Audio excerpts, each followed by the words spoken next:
you a rundown of what it is that we're going to be listening to on during the prepared portion of tonight's program.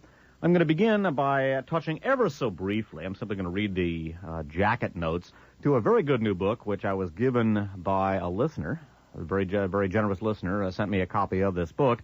It is a subject that I have covered in a miscellaneous archive show called Euthanasia in Nazi Germany and Contemporary America. This new book is called The Nazi Connection, subtitled Eugenics, American Racism, and German National Socialism. It's authored by Stefan Kuehl, K-U-H-L.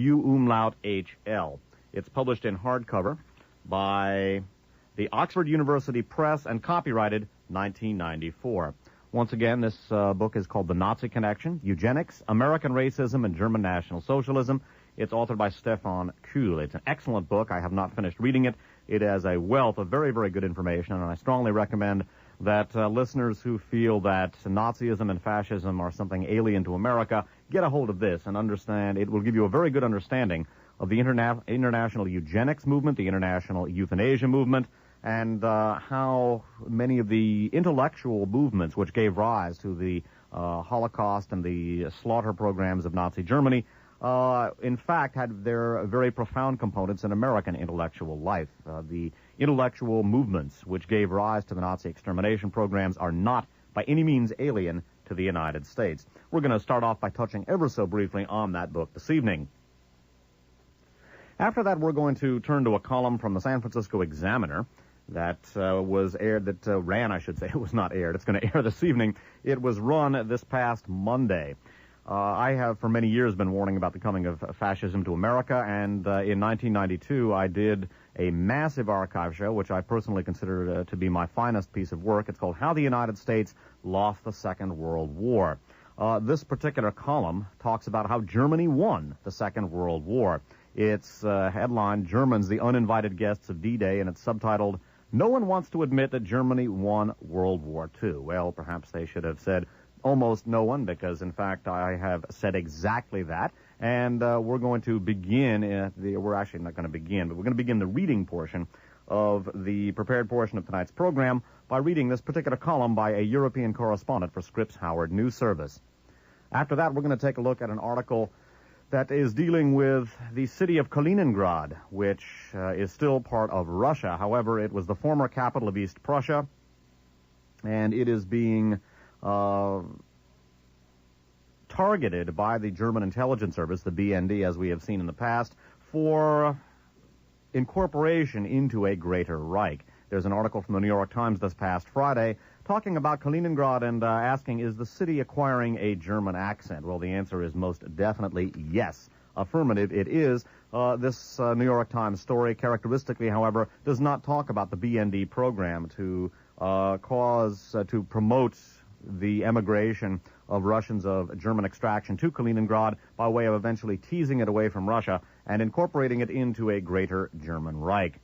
After that, we're going to touch on a detail concerning the recent speech by an American diplomat that was very critical of Germany. We touched on that speech before. In fact, a week or two ago, I guess we read that last week, the article about the speech that this particular diplomat named Douglas Jones made just prior to retiring. There was, however, an element to his speech that was not carried in the Bay Area papers, but was carried in the New York Times of April 19th. Among the critical comments that Douglas Jones had to make was the observation that the recent proposal made by Wolfgang Schäuble of the CDU-CSU to use the German army in a domestic law enforcement capacity. This was viewed with great alarm by Mr. Jones, and we have touched on that in the past in our discussions with Professor Wilhelm Stauffer of Stauffer Consultants. After that, we're going to delve into a book about Meir Kahane, the extremist, the late Meir Kahane, the extremist rabbi, who was one of the rabbi in his time, and his followers to this day have been, along with their counterparts, the Palestinian extremists, have been thorns in the side of the Middle East peace process.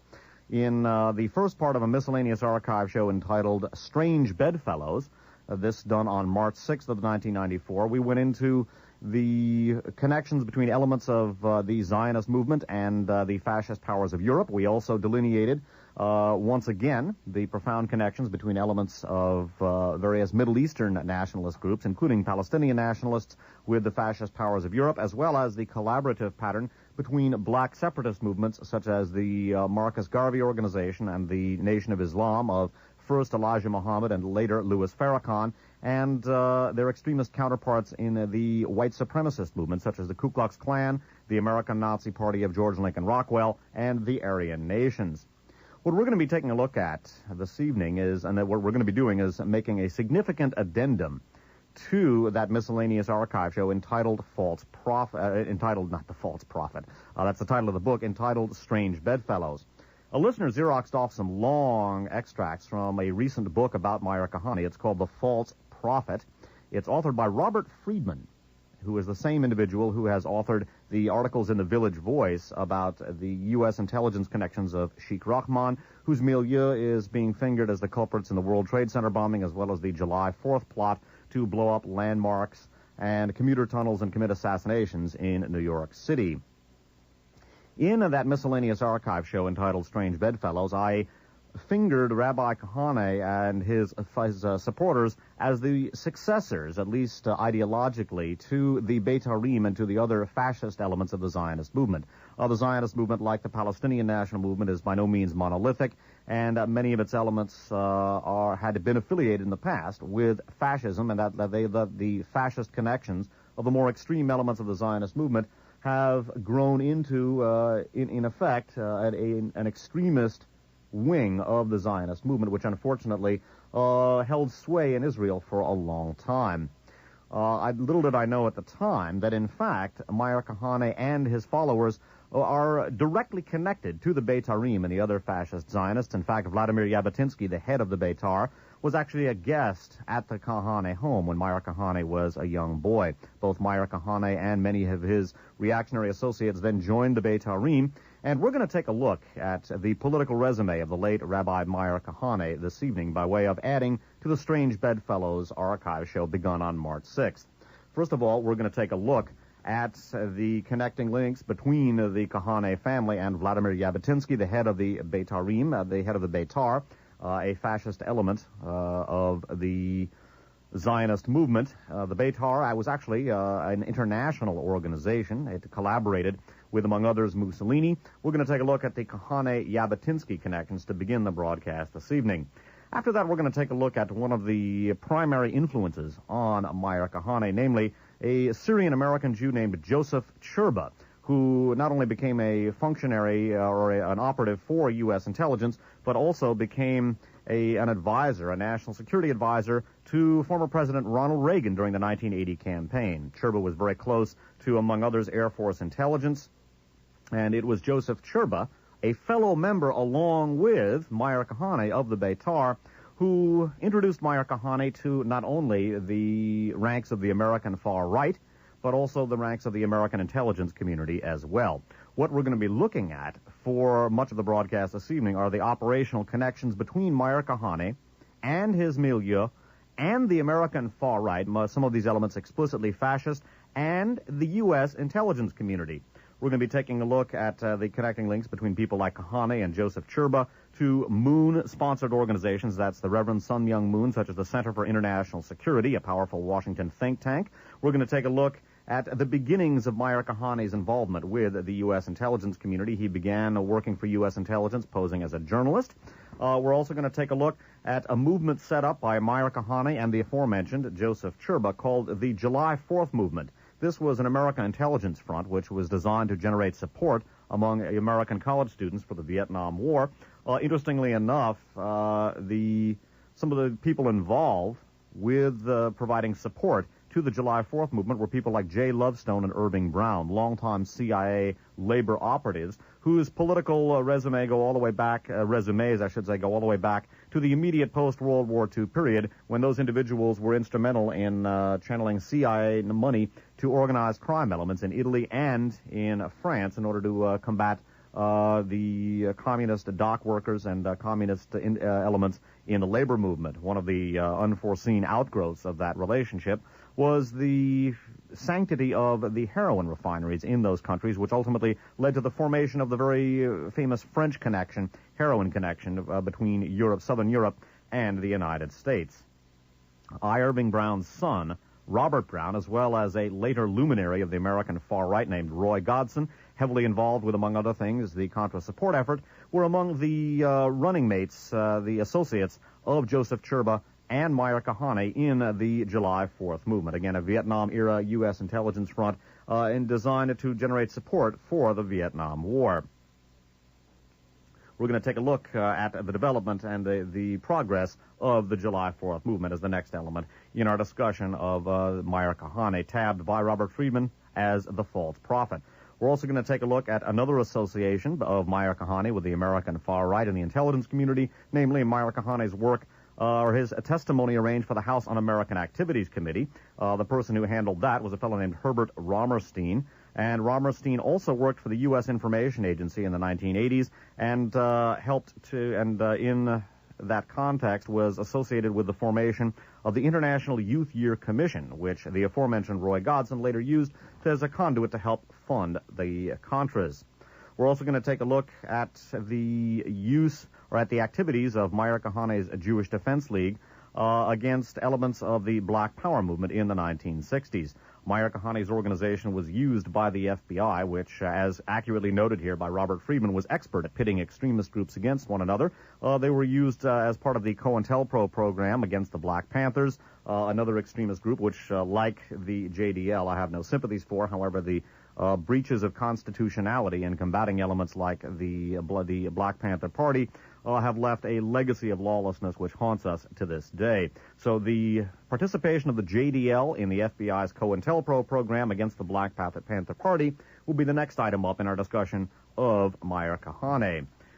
We're then going to take a look at the operational links between the Jewish Defense League of Meyer Kahane and Israeli intelligence and Menachem Begin, the successor to Vladimir Jabotinsky's Beitar. Among the activities the JDL engaged in addition to disrupting and spying on the Black Panther Party, was spying on Palestinian sympathizers here in the United States and then channeling the information to Israeli intelligence through the Menachem Begin forces within the Israeli government. After that, we're going to take a look at the role of Meyer Kahane's organization at attempting to disrupt the mayoral primary campaign of former New York Mayor John Lindsay.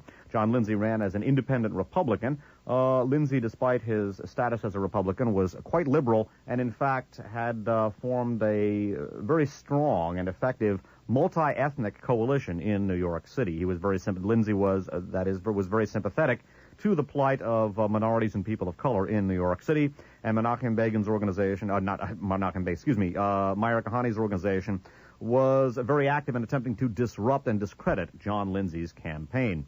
After that, we're going to take a look at the operational connections between the JDL and a former member of the Stern Gang, one of the explicitly fascist elements of the Zionist movement, in staging various terrorist acts against Soviet institutions here in the United States by way of, ostensibly at least, attempting to pressure the Soviet Union into either releasing its Jewish population so they could emigrate to Israel or at the very least providing them with better treatment. The net effect of this was to endanger the détente that was ongoing between the United States and the Soviet Union. It provoked the USSR and also led, for a time at least, to a crackdown by the Soviet authorities on Soviet Jewry. The point being that the operations of the JDL actually served the agenda of the American far right and served to provoke the Soviet Union and disrupt détente. By the way, those activities were frowned on by Golda Meir's labor government in Israel. Interestingly enough, two of the key contact people between the ILRRJ, the organization that enlisted the services of the Jewish Defense League, were Richard Pearl and a fellow named Richard Pearl, P-E-R-L-E, who was an aide to former U.S. Senator from Washington, Scoop Jackson. Pearl was a top Pentagon aide in the Reagan administration. One of the central themes of the discussion of Meyer Kahane's organization that we're going to be looking at concerns the strong and ongoing connections between the extreme right-wing milieu of Ronald Reagan and the milieu of Meyer Kahane.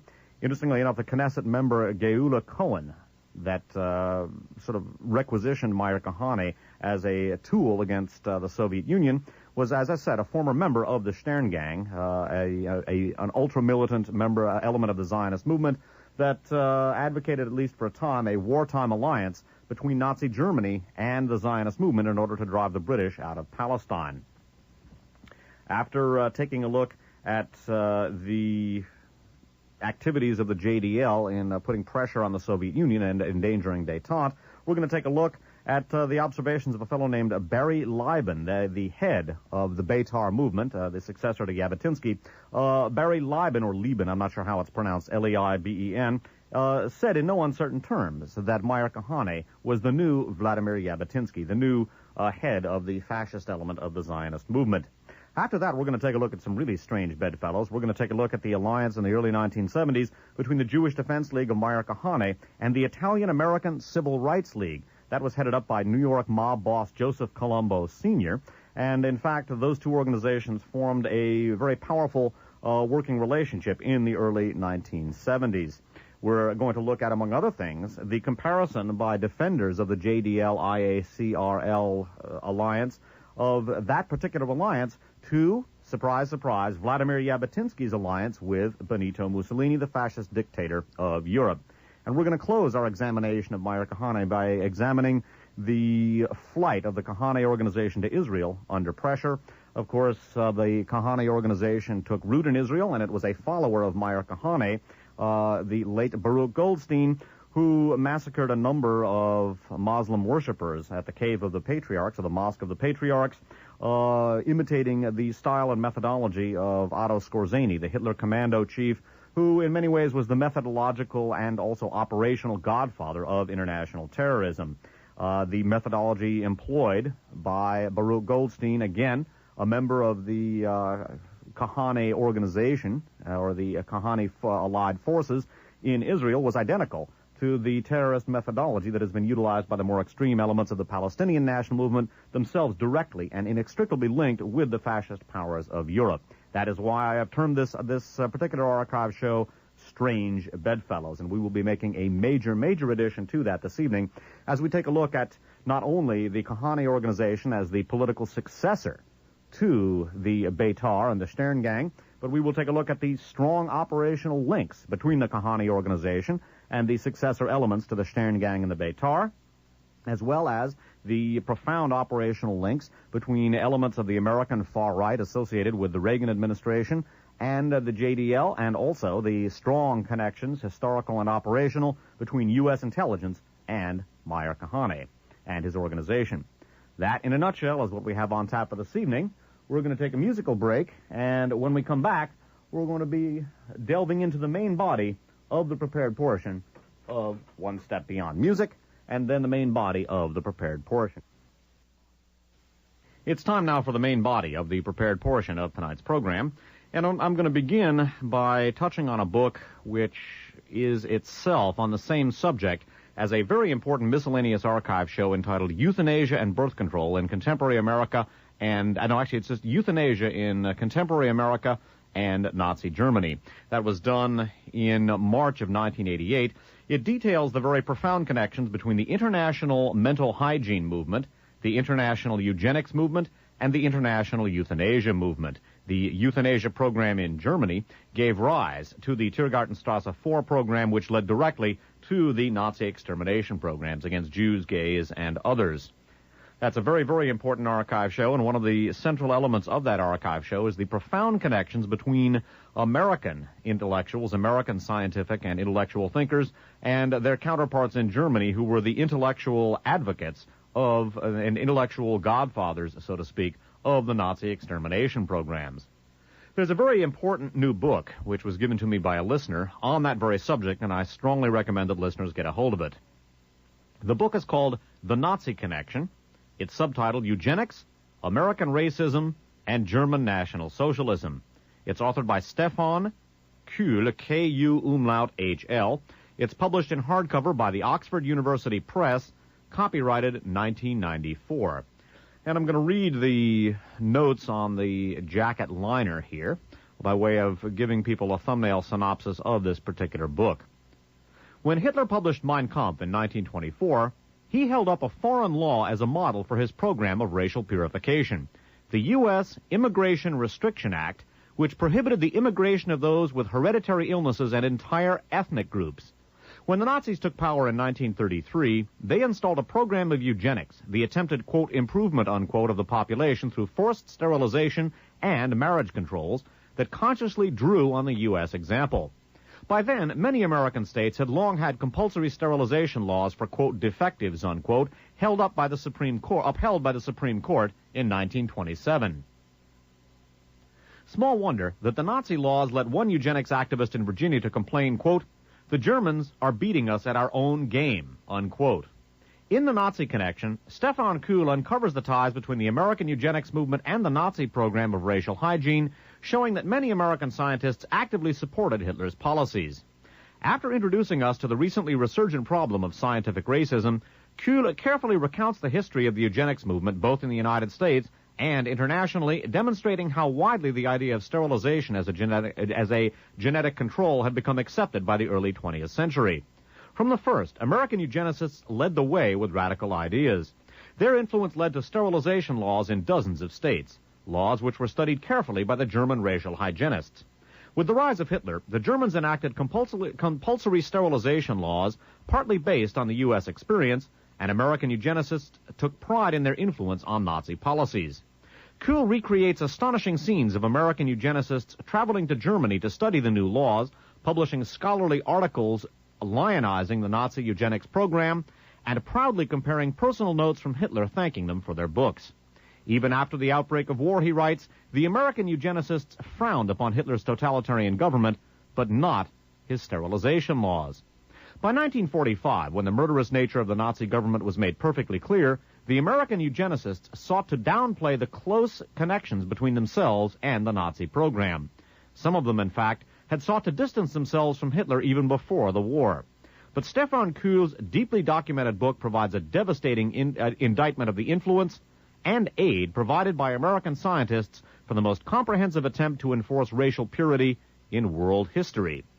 Well, indeed, with the euthanasia movement gathering support here in the United States, and bear in mind that it was the euthanasia movement in Germany, the government-sponsored euthanasia movement that eventually gave rise to the extermination programs conducted out of the Tiergartenstrasse 4 unit, with people on the American far right, many of them explicitly fascist, railing against, quote, immigrants, unquote, and insisting that various groups or categories of people be barred from immigrating or from immigrating to the United States, with immigrants being scapegoated for various problems here in the United States. Just take a look at what Pete Wilson, the governor of California, is saying as I speak to you on this date of April 24th, 1994. Take a look at what's going on in Germany right now. Take a look at the vicious attacks and the scapegoating of immigrants for Germany's economic problems. Indeed, the contemporary political situation is horrifyingly reminiscent of certain aspects of the pre-World War II period, and I think the very important lesson that is to be learned from this very important new book by Stefan Kuhl, and again a tip of the hat to the listener who sent me this particular book. The lessons to be learned from it are only too important and only too relevant to the contemporary situation. Once again, The Nazi Connection, Eugenics, American Racism, and German National Socialism, authored by Stefan Kuhl, published in hardcover by the Oxford University Press, copyright 1994. Last week I read a column from the San Francisco Chronicle. It appeared on the op-ed page. That column was by Frank Viviano, a European correspondent for the Chronicle. That particular column was entitled "The New Iron Fist That Was Rising in Europe," or words very much to that effect. It dealt with the rise of the reemergence of the fascism in Europe. I noted that the column was accurate in every respect except that it talked about a new iron fist rising in Europe. That iron fist is anything but new. It's been around a long time. It has just been eclipsed. I noted in the supplemental discussion to my reading of that column that over a period of time, and I've been on the air almost 15 years at this stage of the game, over a period of time, the developments that are appearing even in the mainstream press as well as columns that are appearing in the editorial page or on the editorial page or the op-ed pages of American newspapers, including mainstream papers, have increasingly come to echo the points that I have been making for many, many years. I noted last week that when I first went on the air in the fall of 1979, warning that this country and this world were descending into fascism, people looked at me like I had a penis growing out of my head. They did not want to hear about it. Well, unfortunately, they may not have wanted to hear about it, but they're not going to have much of a choice. Even those who would emulate the ostriches and stick their heads into the sand, or perhaps stick their heads into something else a little warmer and a little more secure, they will not be able to ignore political and physical reality for too very much longer. Indeed, as I noted last week, and as I will note again this week, the editorial pages, the headlines, the op-ed columns of even the mainstream press are increasingly come to echo the points that I have been making for almost 15 years. In that context, take note of the following. I'm reading now from the San Francisco Examiner op-ed page of Monday, April 18th of 1994. This is a column by Lance Gay, G-A-Y, who is described here as the European correspondent for Scripps Howard News Service. The column is datelined Amsterdam. Its headline, Germans, the uninvited guests of D-Day. It's subtitled, No one wants to admit that Germany won World War II. And it reads in part as follows. And once again, note the subhead here. No one wants to admit that Germany won World War II. Public ceremonies at war memorials are designed to bury the past, not dig it up. But Europe's capitals are now dusting off their helmets, fatigues, and battle flags as World War II is revisited for the golden anniversary of the Allied invasion of Europe. The dirty little secret that no one here wants to admit is that Germany is the odds-on winner of World War II. That's why no one wants to invite Germany to celebrations of the invasion of Normandy 50 years ago on June 6th, 1944. Like war veterans everywhere, the Allies are happier with their dusty memories and war stories when the Hun was hated and everyone had nothing to give but blood, sweat, toil, and tears. British politicians, who are ferried around in limos made by a German firm, can't admit they've been humbled by Germany. Nor can the imperious French, who these days wait out nervously each monthly meeting in Frankfurt of the Bundesbank to decide whether French interest rates will be raised or cut. Belgium's newspapers are using the anniversary to recount how so many of its citizens collaborated with the Germans as they swept through the lowlands towards Paris in 1940. The only ones complaining openly about Germany's victory are the Greeks, who contend that Germany is using its D-mark to, quote, create a Fourth Reich, unquote. Greek Foreign Minister Theodor Panaglos, P-A-N-A-G-L-O-S, provoked an uproar by describing Germany as, quote, having bestial strength but the mind of a child, unquote. As much as Europe's politicians may resent it, Germany is now Europe's supreme power. Germany's treasury is bankrolling European Union because it's the only country with the resources left to do it as the superpowers retreat from the Cold War. Last year, the Germans were persuaded to drop 50th anniversary celebrations of the rocketry shots, signaling man's first venture into space. After the British protested, they brought back bad memories of the robot bombs that terrorized London. And now, France is mired in the war crimes trial of Paul Touvier, reminding France how it, too, collaborated under the Vichy regime. The Germans desperately wanted to come to the D-Day commemoration. France is happy to take the D-marks, but that doesn't mean Germans are fit yet to be accepted in civilized company. After all, the Germans didn't liberate Utah Beach, the French note. They occupied it. Well, yes, indeed, and as noted quite accurately here, rereading of the third paragraph of this very important column, the dirty little secret that no one here wants to admit is that Germany is the odds-on winner of World War II. Well, in 1992, specifically from July 26th of 1992 through October 18th of 1992, I put together a massive archive show entitled How the United States Lost the Second World War.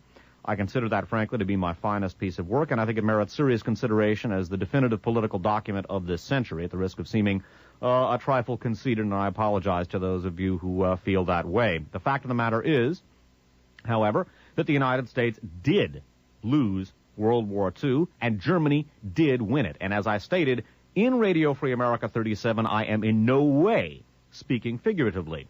I'm not talking, of course, about a battlefield military victory, but rather a political victory and a strategic victory which has led to an economic victory, and the long-term results of that victory are very likely to be very similar to the long-term results of a victory by Hitler's armies in World War II.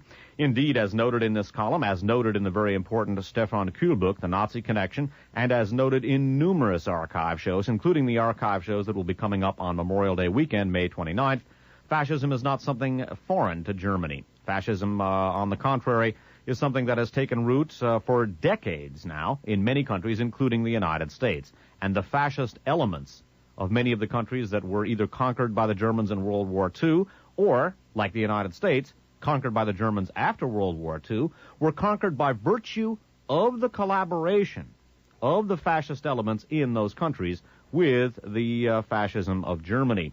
And indeed, I think many of the collaborationist elements in this country have yet to fully grasp the dimensions of their own failure. I suspect many of them consider themselves to be victors. They may be admirers of Adolf Hitler. They may concur with Hitler's racial policies, but they do not yet understand the dimensions of their own failure and their own defeat, for they are destined to become German lackeys. Once again, I strongly recommend to members of the listening audience that they get a hold of Radio Free America program number 37, an addendum to which I made a couple of weeks ago when I went into the long article from the Washington Quarterly about, surprise, surprise, the Bundesbank. Note again the, sixth paragraph of this column. Nor can the imperious French, who these days wait out nervously each monthly meeting in Frankfurt of the Bundesbank to decide whether French interest rates will be raised or cut. As noted in that W.R. Smizer article from the Washington Quarterly, the Bundesbank has a great deal to do with whether American interest rates get raised or cut. And the influence of the Bundesbank on American monetary policy and, in turn, the American economy is central to the essence of the German victory in World War II. It was obviously not a battlefield military victory, but rather by virtue not only of the collaboration of fascist elements in the United States, but by virtue of the incorporation of the Reinhard Gehlen spy outfit into the very heart of the U.S. national security establishment. The Germans did, in fact, win a very real victory, albeit so far at least a limited victory in World War II. The archive, the aforementioned Radio Free America 37, is a massive archive show, well over 40 hours of documentation and supplemental discussion real time.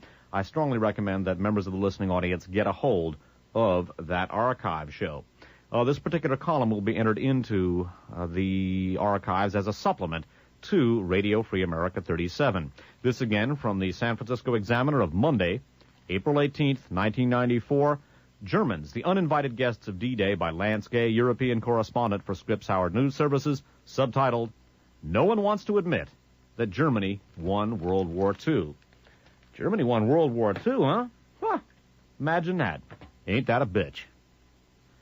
We're going to take a look at a story that we have dealt with at considerable length in the past, both with information from the Germany Alert newsletter and in our interviews with Professor Wilhelm Stauffer of Stauffer Consultants. We're going to read now about the city of Kalingrad. That is a Russian city, formerly the capital of East Prussia.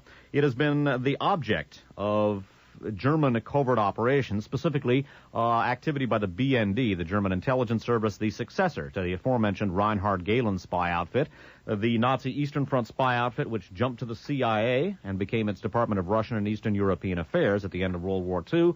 That organization represented a direct projection of the Third Reich's national security establishment and general staff into the very core of the U.S. national security establishment, and in turn established it at the very core of NATO.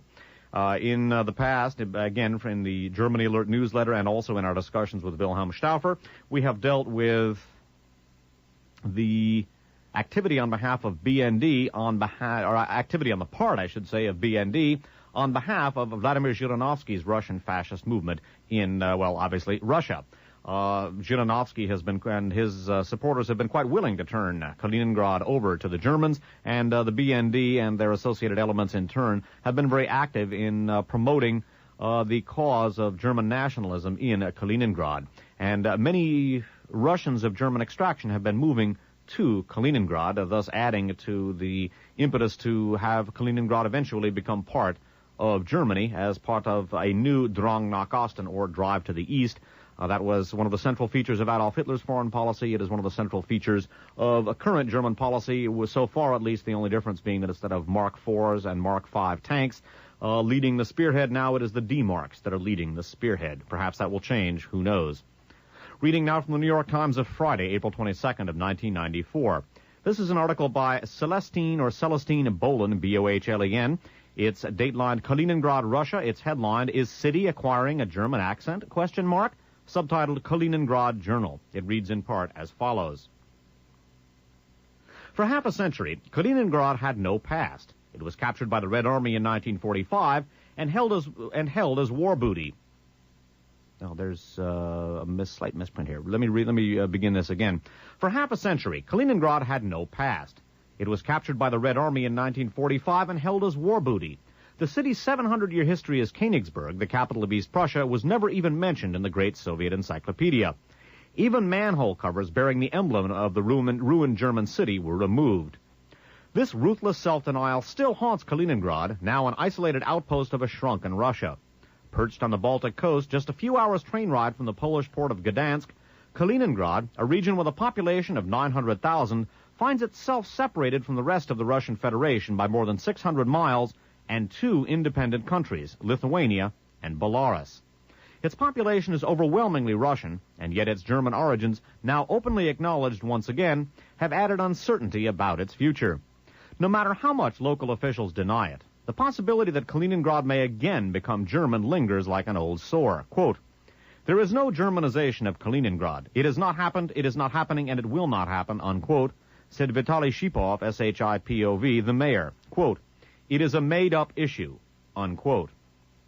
Skipping down, but no matter how small the numbers of German settlers or German investment, these trends make some people here nervous. Quote, among the older generation in Kaliningrad, many of them veterans, there is a kind of an allergy to any German presence, unquote, said Irina Kuznetsova, deputy head of the regional administration. By the way, her name, Irina, I-R-I-N-A, Kuznetsova, K-U-Z-N-E-T-S-O-V-A. Quote, what in the other parts of Russia is now a painless issue is still painful here, unquote.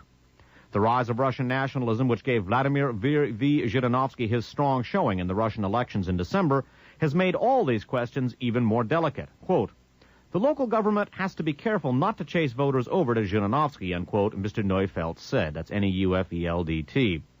The region's future is a source of unease not only among Russians in Kaliningrad, but also among its neighbors.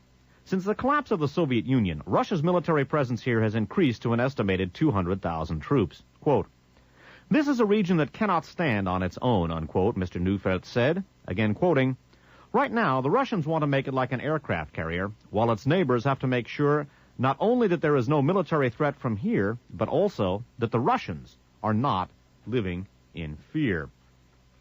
One of the central elements of Radio Free America program number 37 was the analysis of the evolution of rollback or liberation theory in American national security life in the second half of the 20th century.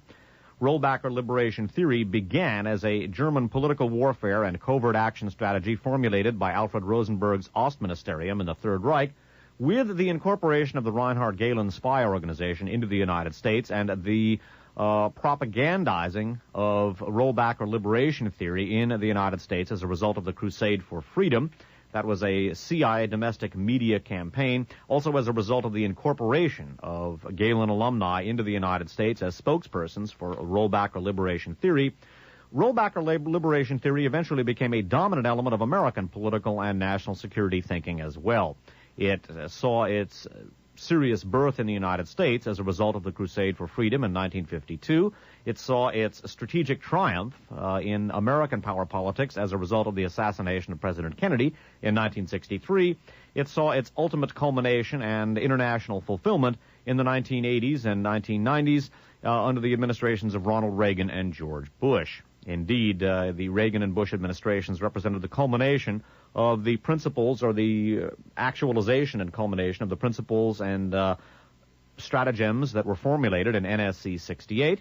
And eventually, communism, quote, socialism, whatever you want to call it, was indeed rolled back. Not only was Eastern Europe taken out from under Soviet domination, but the Soviet Union itself, as advocated by Rosenberg's Ostministerium, was broken up into its constituent ethnic republics, and the way is now cleared for Germany to reassert its influence not only in Eastern Europe but inside of some of the independent countries that were former republics of the Soviet Union. What we are seeing now in Kalingrad with BND activity in that particular city, and what we are seeing with the German support for Vladimir Zhirinovsky is the fruits of rollback or liberation theory, or the ultimate results of that, although it was the United States that, in effect, bankrupted itself, thereby placing itself to a large extent under German economic influence in order to finance the enormous deficits that were run up by those fiscal conservatives, Ronald Reagan and George Bush. As a result of the activities of the 1980s and 1990s, Germany is not only free internationally to begin reoccupying, at least economically and politically, parts of Eastern Europe and the Soviet Union, but we are seeing very strong German economic support and covert action on behalf of Vladimir Zhirinovsky, the Russian fascist. Indeed, some of the elements that are supporting Vladimir Zhirinovsky, such as Gerhard Frei's Deutsche Volksunion, represent direct links from the days of the Third Reich on up through the period of the Cold War and into the post-Cold War period. Now, I can appreciate that newer listeners may be wondering just what in the hell I'm talking about with all of this. That is why I recommend the archive shows, and in this context, I strongly recommend Radio Free America 37. It will not be cheap, it will not be easy to listen to, or at least it will not be quickly absorbed. It is massive in length. However, it is critical, and I think it merits serious consideration as the most important, perhaps even the definitive political document of the 20th century. That is not an idle boast, and for those of you with the stomach to handle that massive, massive fare, well, I think you will find that it lives up to its billing. Last week we touched on a speech, a rare condemnation of German activity by an American diplomat, although one who was about to retire.